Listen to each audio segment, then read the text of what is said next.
Take two.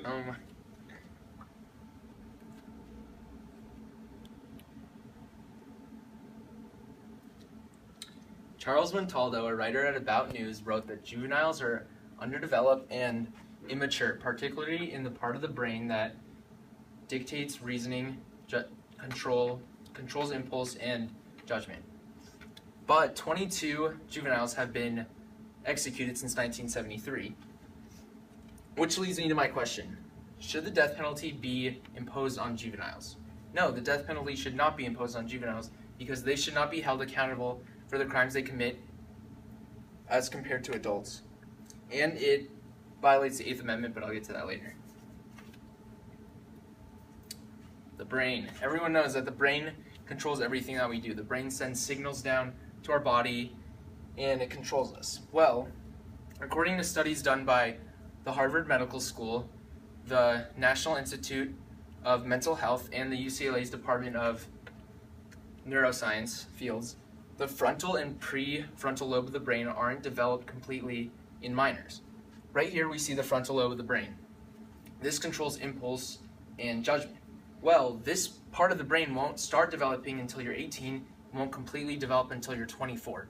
So I think it's fair to say that someone who is 17 has completely different thoughts compared to someone who is 24 in the brain, and they won't make the same judgments and they won't weigh out the consequences when committing a crime. All right, 17-year-olds and younger. When you hear someone that is 17 and younger, first thing that pops in your head isn't that they're an adult. You're not going to go to a 17-year-old and ask for important life decision advice.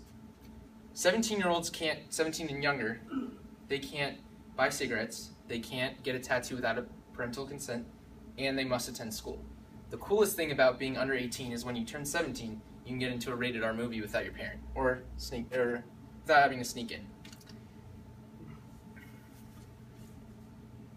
So if we treat these people that are under 18 as children, then why would we try them the same as adults? It just wouldn't be fair.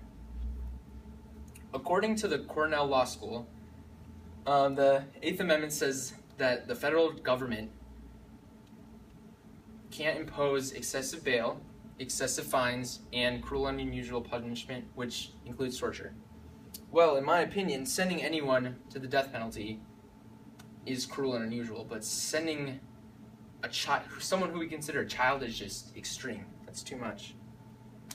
Roper versus Simmons. This was a major court case in where the Supreme Court of the United States decided that it was unconstitutional to send someone to the death penalty who is under the age of 18. Simmons, who was 17 at the time, was convicted of burglary and murder, and he was sent to court, and a guilty verdict came back and sentenced to the death penalty. Well, this went to the Supreme Court. The Supreme Court decided 5-4 in their decision for Simmons, saying that it was unconstitutional to send someone younger to the death penalty. Final verdict. The death penalty should not be imposed on people younger than the age of 18. They're too mature. Like I said, their brain isn't completely developed. It's not fair to send someone who can't make the same choices as someone who is older. They shouldn't have to be held accountable for their crimes to the same extent as someone with a brain that's completely functional already. It violates the 8th Amendment also. It's just cruel and unusual, and it's just not fair to do that.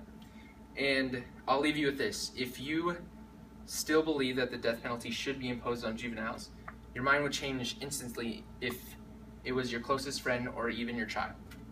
Thank you. I'm David Nisanoff.